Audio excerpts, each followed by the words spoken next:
अब बातचीत करेंगे कुछ और दर्शकों से। हमारे साथ फोन लाइन पर केशव चोपड़ा हैं, जम्मू से मौजूद हैं। गुड इवनिंग मिस्टर चोपड़ा, बताइए क्या सवाल है आपका।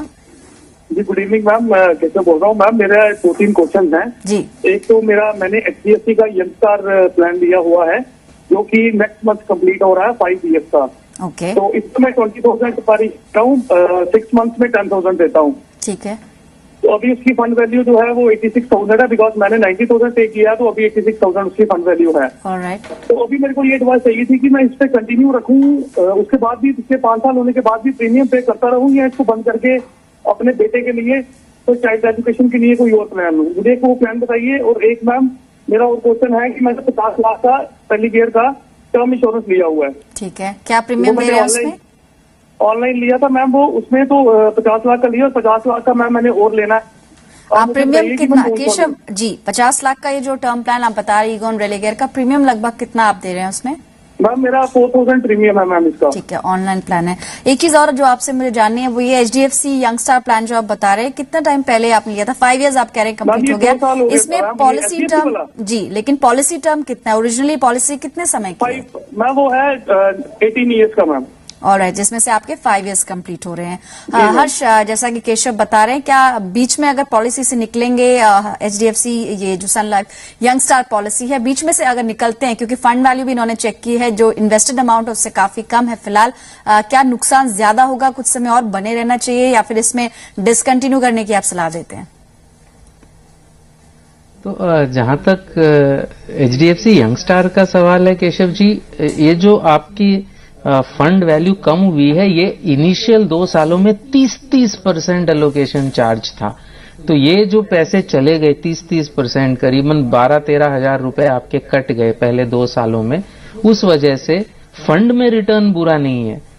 इनफैक्ट फंड का रिटर्न अगर आप देखें, आपका यंग स्टार ग्रोथ फंड है शायद, तो उसमें 1 साल का रिटर्न 41% है, 3 साल का 12%, 12.7, 5 साल का 14%, जो कि बहुत फेवरेबली कंपेयर हो रहा है उसका जो बेंचमार्क है BSE 100 से।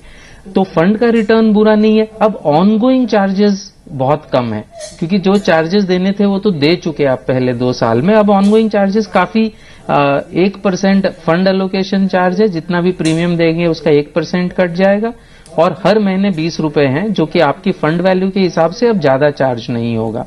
तो अब मेरे ख्याल से इस फंड में न सिर्फ आपको बना रहना चाहिए, इस पॉलिसी में आप कंटिन्यूअसली इसमें भरते भी रहिए प्रीमियम, क्योंकि फंड का परफॉर्मेंस अच्छा है और अब आगे के चार्जेस इसमें ज्यादा नहीं है। तो जहां तक इसका सवाल है, आप बने रहिए। शायद दूसरा सवाल आपका था ईगॉन रेलिगेयर का, तो वो आपने ऑलरेडी 50 लाख की पॉलिसी ली है, वो अच्छी पॉलिसी है। अगर आपने सब कुछ डिस्क्लोज किया है तो वो आप जरूर से वापस से फॉर्म निकाल के देख लें। अगर आप स्मोक करते हैं तो वो आपने डिस्क्लोज किया है क्या, आपके हेल्थ के बारे में, एग्जिस्टिंग पॉलिसीज के बारे में, आपकी इनकम के बारे में, आपके फैमिली की हेल्थ हिस्ट्री के बारे में, वो अगर सारी चीजें आपने डिस्क्लोज किया है तो ये बहुत अच्छा प्लान है।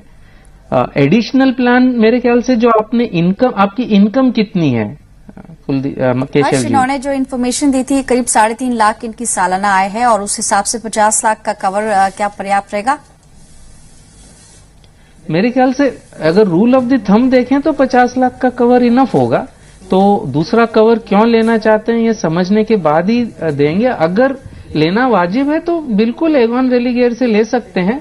एक उसमें थोड़ी सी सलाह, अगर लेना वाजिब है तो अगर और लेना है तो आप 1 करोड़ का लीजिए, ये 50 लाख को आप जो है लैप्स होने दीजिए, क्योंकि उसमें आपको सस्ता पड़ेगा। वो 1 करोड़ का कवर चीपर होगा वर्सेस 2 50 लाख के कवर। चलिए, तो केशव यहाँ पर 2 टेक अवेज हैं। एक तो ये कि आप 50-50 लाख की 2 पॉलिसी के बजाय 1 पॉलिसी ले सकते हैं जो 1 करोड़ का बड़ा कवर जिसमें मिलेगा ऑनलाइन, क्योंकि आप चेक करेंगे तो आपको प्रीमियम भी कम देना होगा। साथ ही जो आपने HDFC यंग स्टार को लेकर सवाल किया था उसमें आप बने रहें, क्योंकि शुरुआती जो 5 साल है वो आपके निकल चुके हैं, इसलिए जो बाद के साल है असली जब बेनिफिट्स आपको रीप करने हैं उसके लिए थोड़ा पेशेंस होना बहुत जरूरी है। अभी फिलहाल उसमें बने रहे, बीच में निकलेंगे तो काफी नुकसान हो जाएगा। चलिए, फिलहाल एक और दर्शक है, उनसे बात करते हैं।